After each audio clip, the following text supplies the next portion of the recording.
আসসালামু আলাইকুম everyone, welcome back to my channel food parlour এবং আমন্ত্রণ জানাচ্ছি আমি তুলি হাসান নতুন একটি রেসিপির সাথে অবশ্যই। এবং রেসিপিটা হচ্ছে আচারি কুমড়ো। মিষ্টি কুমড়ো আমরা নানাভাবে খেয়ে থাকি। চলুন দর্শক, আজকে আমার এই ভিন্ন সাথে রেসিপিটা আমার সাথে সাথে আপনারাও ট্রাই করবেন।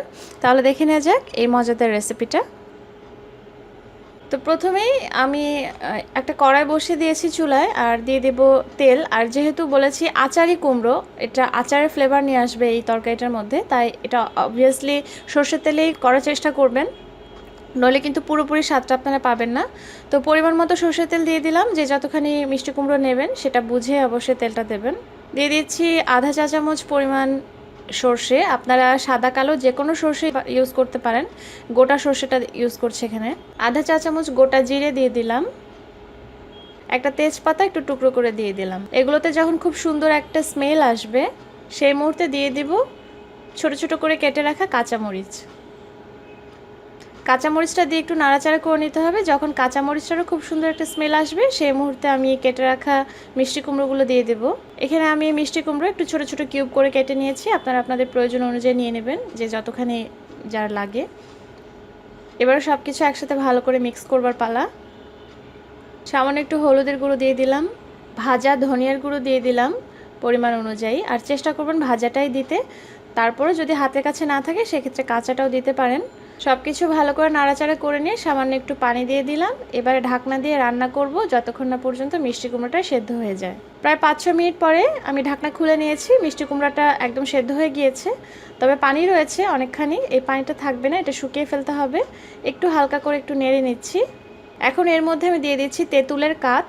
সামান্য একটু তেঁতুল আমি আগে থেকে পানিতে একটু ভিজিয়ে রেখেছিলাম, তারপরে বিচিটা ফেলে দিয়ে সেই পানিটা দিয়ে দিচ্ছি। এটাকেই বলে তেঁতুলের কাঠ অথবা তেঁতুলের মার।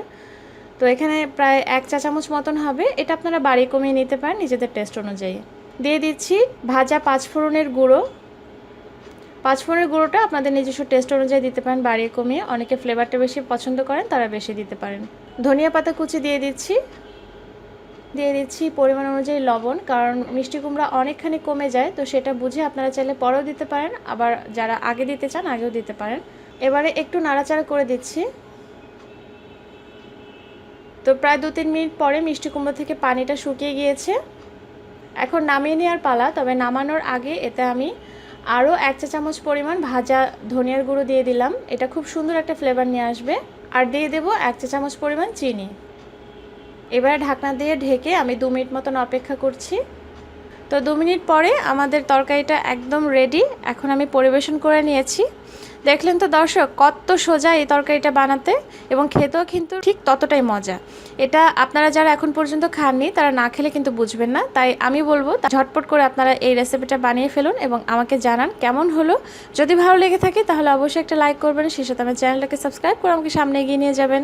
সবাই অনেক অনেক ভালো থাকবেন এবং আমার জন্য অনেক দোয়া করবেন। আজকের মতো এখানেই বিদায় নিচ্ছি। আল্লাহ হাফেজ।